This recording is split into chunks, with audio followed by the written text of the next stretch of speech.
What's up, my friends? I'm Jakejames Lugo, and welcome to the channel. And oh my god, again, this guy Count Dracula straight up doesn't get the hint. Seriously, he just keeps coming back for more. I really believe that this guy's a sadomasochist, like he just loves getting beat up by us. We're gonna sit down and talk about probably one of the more divisive Castlevania games, Castlevania II: Simon's Quest. Grab whatever it is you can, your whips, your pitchforks, your kitchen sink, and let's go beat this guy down in another game. Castlevania II: Simon's Quest is the direct sequel to the original Castlevania. The game came out in Japan for the Famicom in 1987, with the North American release on the NES a year later. This is significant because the original Famicom release has a save system, which was becoming a big thing for some games released at the time.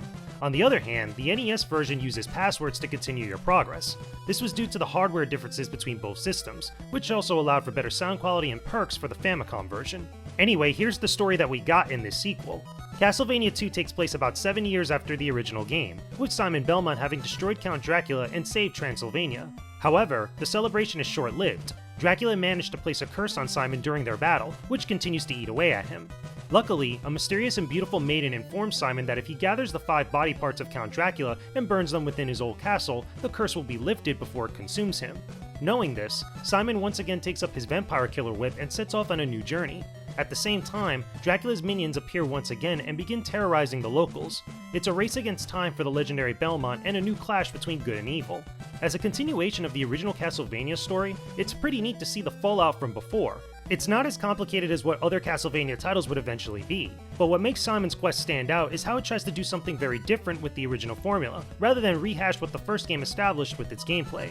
Did this ambition help Simon's Quest age very well and become an NES classic title? Well, there's a lot to all of it, to say the least. Now, as a heads up for this review, I'm looking at Castlevania II: Simon's Quest Redacted as opposed to the original release on the NES. The main reason why I'm doing that for this review is because I feel like a lot of the things that make people so divisive about this game comes from the day-to-night transitions, as well as also the text from the different NPCs you run into. A lot of that stuff is pretty much addressed in Simon's Quest Redacted. That way people can focus on everything else about the experience at hand. I kind of look at this as the same way as you look at a mod for a PC game, where it's not kind of authentic to the original release, but it does address a few little issues here and there that just make things better overall, and it makes kind of like a definitive version of this game. So I look at it in the same way. With that out of the way, let's talk about some of the visuals in Simon's Quest, which I feel like are a step up over the original Castlevania. And it's funny enough, because when we looked at Castlevania III, it kind of falls in line with the original game. It kind of is very faithful in that regard, but I feel like a lot of the visual stuff in Simon's Quest gets overshadowed because of all these other issues that people have about the game. You could say what you want about the color palette choices. I think it just comes down to personal preference at that point, but all the sprites and the sound effects for Simon's Quest I feel like are a big step up over the original game. I actually like them. I think it works well. There's could be a couple tweaks here and there, especially in the towns, but as far as everything else is concerned, I actually like it. I think it's pretty dope. But now let's get into the specifics of the gameplay in Simon's Quest and see why so many people feel differently about it over the years, and exactly why this laid the foundation for a lot of future Castlevania titles. Simon's Quest might control very similar to the original Castlevania, but it's definitely not a copy of it. This is the first game that established the open-ended nature you would see in future Castlevania titles.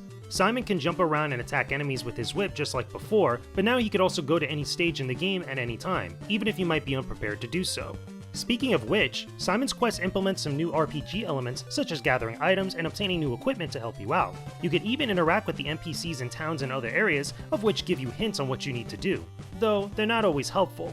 Simon himself definitely changes as you play through the game. You'll find stronger whips, new secondary weapons, items that open up new areas, and so much more. You do this by spending hearts you gather from defeating enemies, which can be used to purchase stuff within towns or from other people located in certain areas. You'll have to grind for more hearts more than a few times, but it's not as bad as some people would have you believe, especially when you can farm certain spots for enemies that drop a lot of hearts. For an NES game that was released in 1988, this is a super ambitious thing. However, because of the limitations of the technology back then, Simon's Quest is held back in many ways. There's multiple areas you could visit, but navigating to each one could be incredibly frustrating without the use of a guide. Yep, this is another Nintendo Power game, people. You absolutely need to use a guide to know where to go and what to do in each area. Trying to figure all this stuff out yourself is near impossible, even with the hints that you get from NPCs. In the original release on the NES, the dialogue is vague and at times could look unrelated to anything within the game. The modded version of Simon's Quest, called Simon's Quest Redacted, would correct this by changing up some of the dialogue from NPCs to make it a little bit more clear. However, it doesn't matter in the end if you have a guide on hand and know exactly where to go. Everything just falls into place and the game becomes a lot more manageable.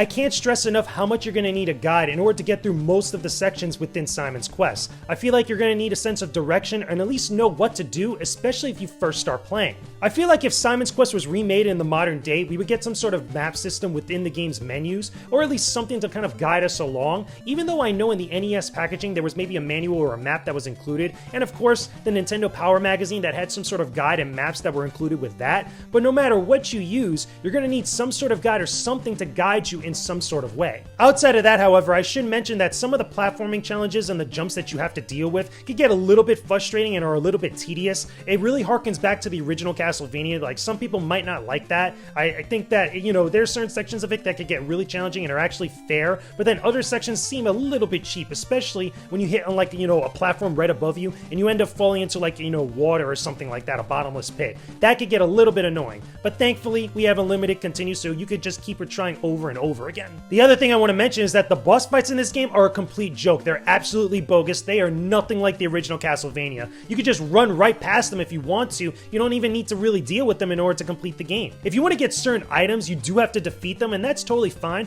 but some of those items you don't necessarily need in order to defeat Dracula at the very end. Even Dracula himself is a complete joke compared to his previous iteration, or even the sequel that happened afterwards. Dracula seems like an absolute pushover. He's a scrub in this game.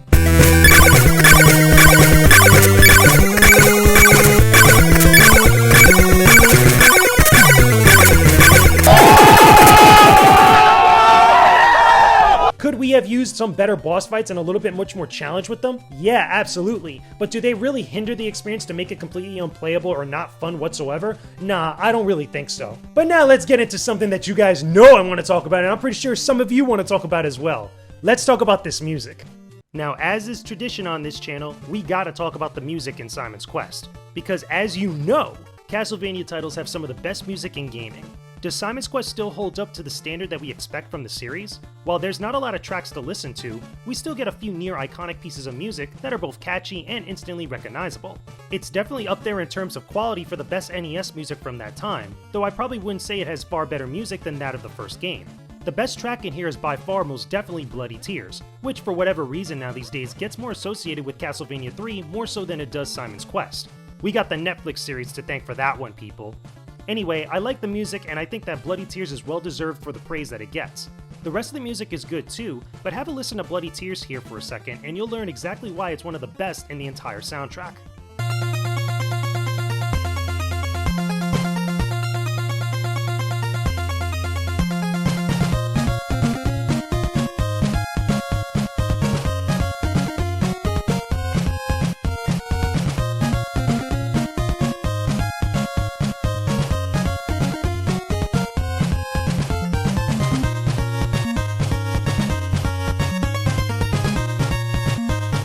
I still think this music holds up pretty well even after all these years. Castlevania II's music just sounds really good. I just really enjoy a lot of these tracks. Even though I still personally feel that Castlevania 1 has the better music, and then I also feel that Castlevania 3 really upped the ante as far as music is concerned, Castlevania 2 still has a great soundtrack that I feel like goes well with the gameplay. If you've ever had a chance to listen to some of the remixes to like Bloody Tears or any of the other tracks included in this game, you'll get a real kick out of it. This is why, at least in my opinion, a lot of this music, especially on the NES, really holds up well after all these years. If you're not into 8-bit music, you might not understand it, but anybody else that really kind of gets a kick out of these tracks will really feel where I'm coming from. So after everything that I've said up to this point, can I recommend that you guys check out Castlevania II Simon's Quest for the NES? I really believe that the version you should play is the one on PC called Simon's Quest II Redacted, which addresses a lot of the issues that many people have complained about over the years, including the day-night cycle transitions, as well as also the text from different NPCs. But if you could get over that type of stuff and just want to play the original NES version for that authentic feel,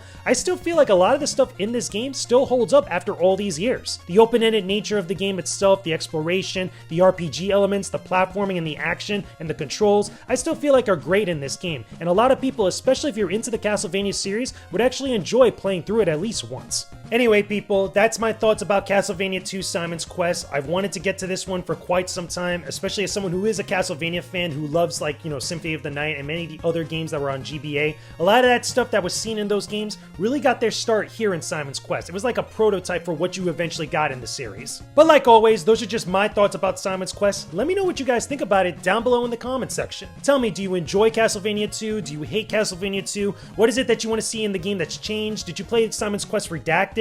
Or what are some of your other favorite Castlevania titles out of the entire series? Put all that stuff down below in the comments section.